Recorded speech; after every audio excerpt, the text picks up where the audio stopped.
Hey, what's up, everybody? My name's Darren. I'm one of the pastors here at Connection Point Church. And with me today, not Chris Vault. It's not Lance Johnson. If you're here this weekend, Pastor Lance Johnson preached a well of a message, even though it didn't involve Jonah. But it was a great one. And it was, but so today, instead of Chris or Lance, because Lance had to get back to West Plains. They settled for me. Settled for the intern.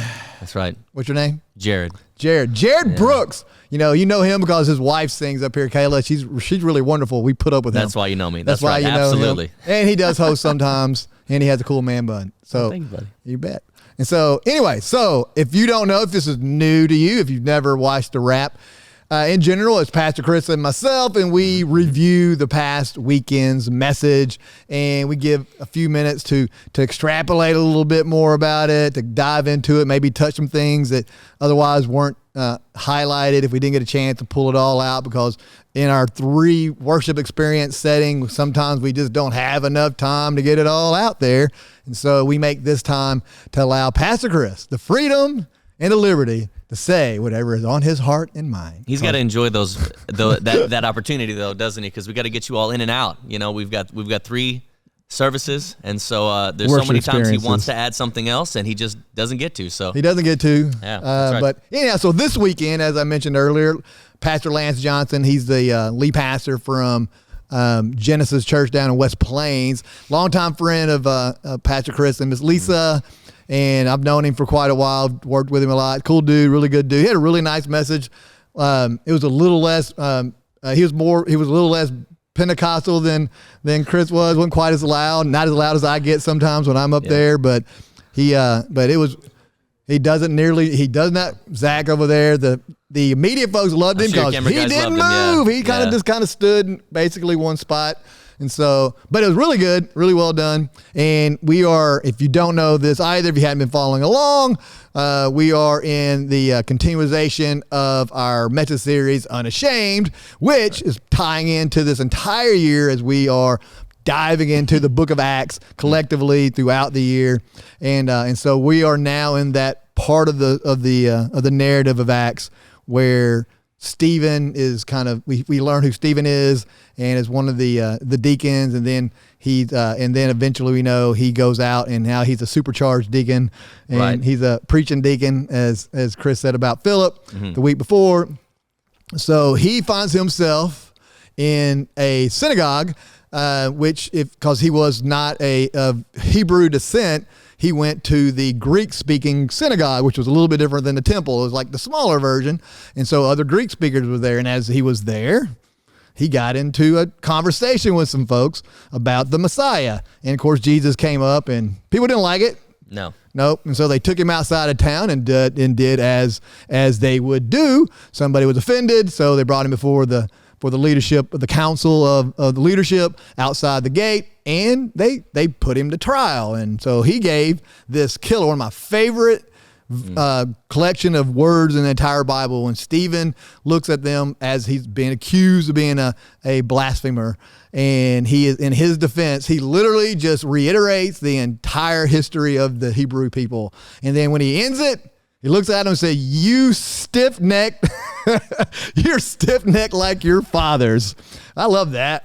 You can't really lose an argument if you're quoting the scripture to them, but somehow he finds a way. Yeah, he said, "You're stiff-necked." Yeah. He's talking to the bosses, like the high council, like the guys, like the overseers of the city, the temple, and everything.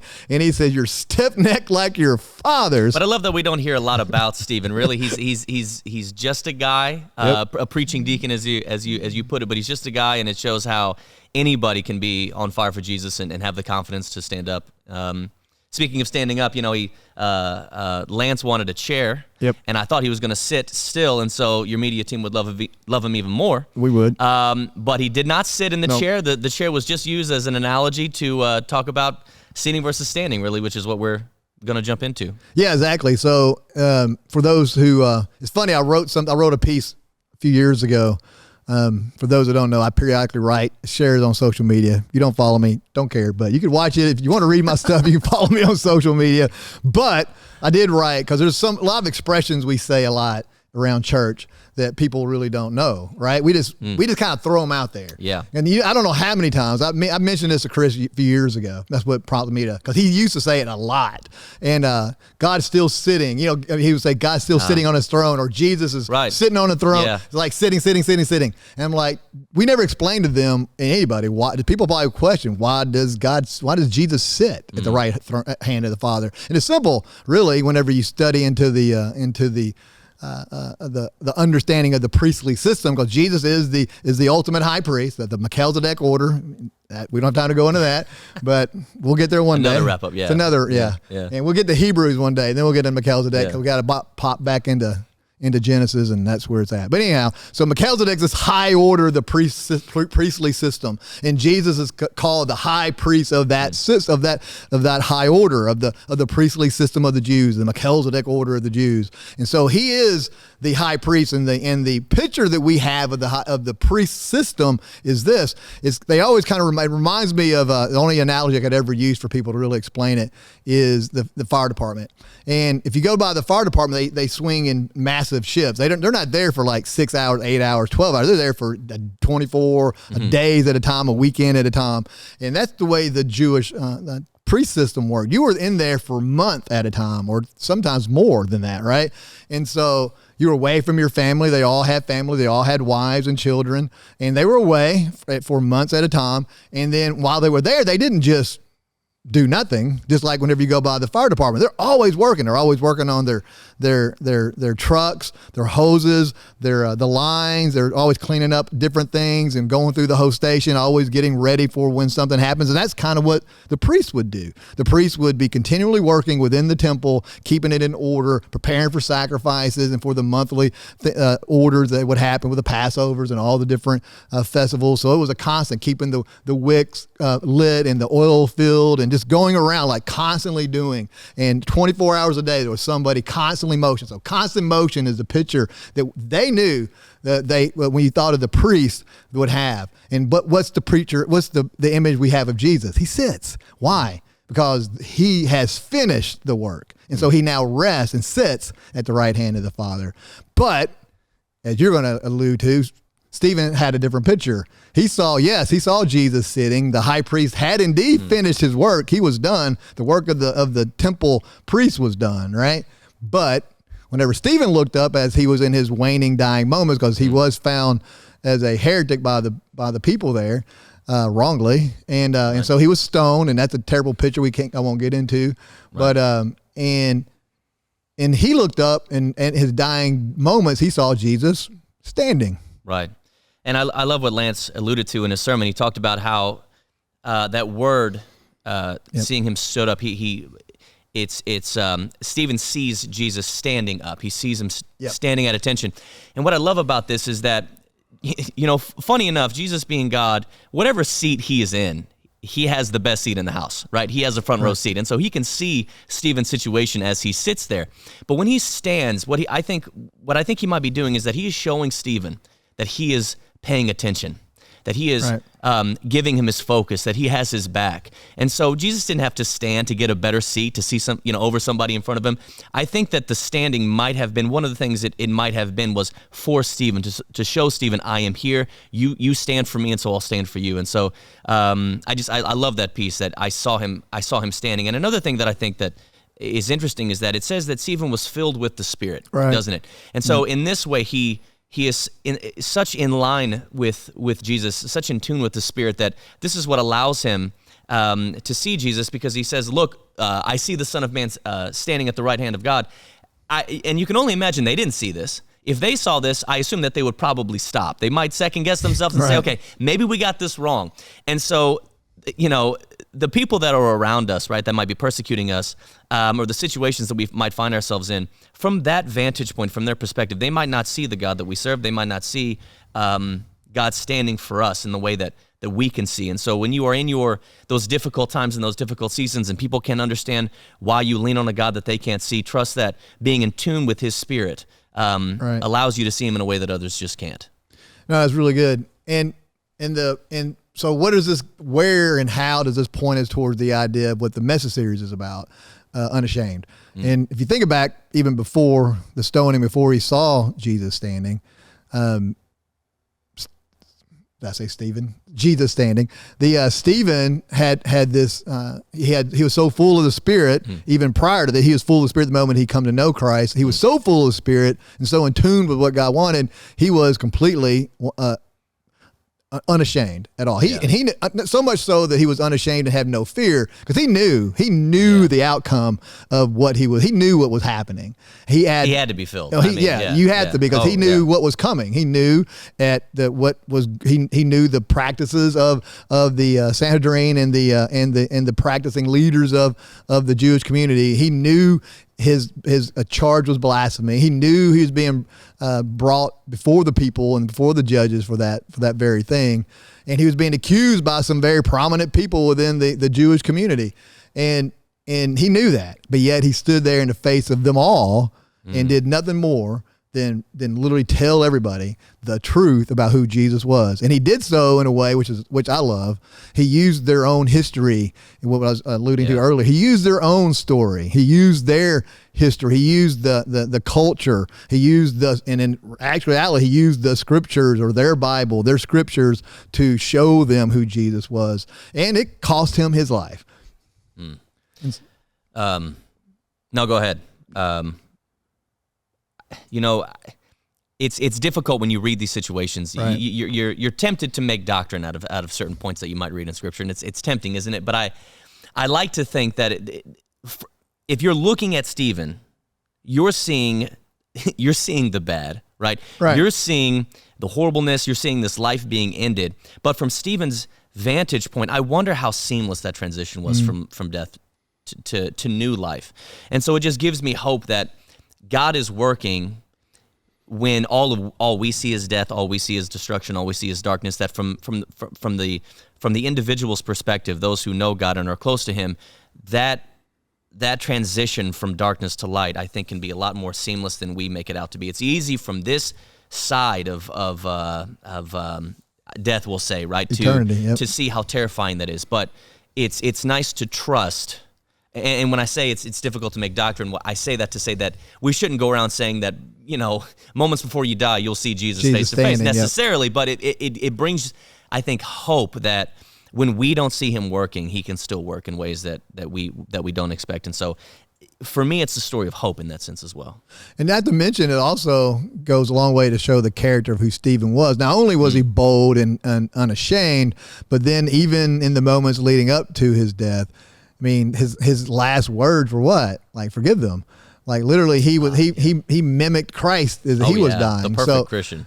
So he was like, I mean, here he is under the unsurmountable persecution, like literally, like to the farthest degree of possibility, and on his dying breath. I mean, was he angry a little bit about the fact that they didn't see who the Messiah was, and that the leaders were leading the people astray? Yes, but at the same time, his heart was breaking for them. He's like, Lord, he's like, may they see you through all of this somehow, some way. May their hearts be pierced, and may they understand who you are, and hear my words. And we know it impacted. We know that his words, those words of Stephen, is what carried into Paul's ministry, was Saul at the time, and became Paul's ministry. That was the man who preached the gospel to Saul. So that was the seed that was planted that day, and it didn't come to fruition until till times later on the way to Damascus, on his way to prosecute and kill other Christians.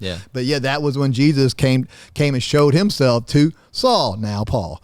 And I love the way that you phrased it, that it broke his heart for the others that he saw, right? And so being filled with the Spirit has this transformative effect on us, doesn't it? Because knowing that God is a God of grace and forgiveness, I can only imagine that many of us today would be tempted to, in a similar situation, just kind of back up and mind your own business and just repent later for denying Jesus in that moment, just like Peter did. I mean, you have here an example of somebody who comes back and Jesus meets him with grace, and Peter goes on to live out his calling. But being transformed by the Spirit does something that it enables you. It enabled Stephen to do something that he didn't even.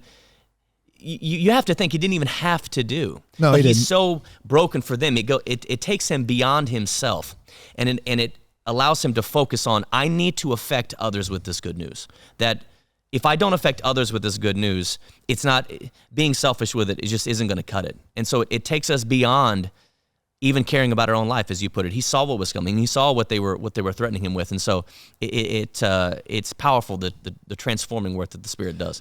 And if you put yourself in Stephen's shoes, into that situation, it would have been probably really easy. And I don't know if it would have done him any good, but nevertheless, to be a whimpering fool, like I'm sorry, I'm wrong, because the way the stoning punishment worked, capital punishment worked, is a series of events that I won't get completely into. But the last thing that happens is the whole house of Israel throw stones into the pit onto the person being judged. So there was it gets progressively worse. And the last thing is everybody around that rim of that pit grabs a rock and they begin to just hurl them, and they just bury them under the weight of those rocks. And so he as you're seeing this, knowing this is the outcome, for him not to back down. And we, on the other hand, we act like we hear a lot of people say, like, because this is a little bit off subject, but a little bit on the subject. Like when we study or read about, or you're in a small group setting or talking to friends about the end of times, and people talk about the number of the beast, whatever that is, and people have their own ideas what that is. But everybody always says the same thing. I'd never accept that number. I would die before I let that happen to me or my family. I'm like, oh yeah? Yeah. All right. Like, Stephen is the person who would deny the beast, right? But we deny Christ on a regular basis. It doesn't take a stone or a number of the beast. It is picking We're up a lot more like Peter, aren't we? We just pick up our phone and go to the wrong page on our phone, do the wrong thing, say the wrong thing. We rarely reject the works of the enemy. We accept the mark of the beast because by virtue of how we act. I mean, it won't be a 666 plaster on our forehead, but we act like him. Therefore, his markings all over us, his signature. Well, you're kind of acting like me right now, instead of literally running to the Father in the face of the ultimate persecution. We barely can make it through the smallest of trials. Oh yeah, we're very comfortable, and so it's hard to imagine even being in that situation. Oh, no. It's so foreign, that idea. But I love that really being transformed by God's Spirit really does something that whatever situation you find yourself in, like Stephen is in that situation, he's filled with such boldness and courage that I can't even imagine myself being in. But then you think of Peter, who was once afraid, fearful, terrified, not courageous. Denier. Exactly. But then being filled with the Spirit in a situation where it calls for it, he stands up boldly.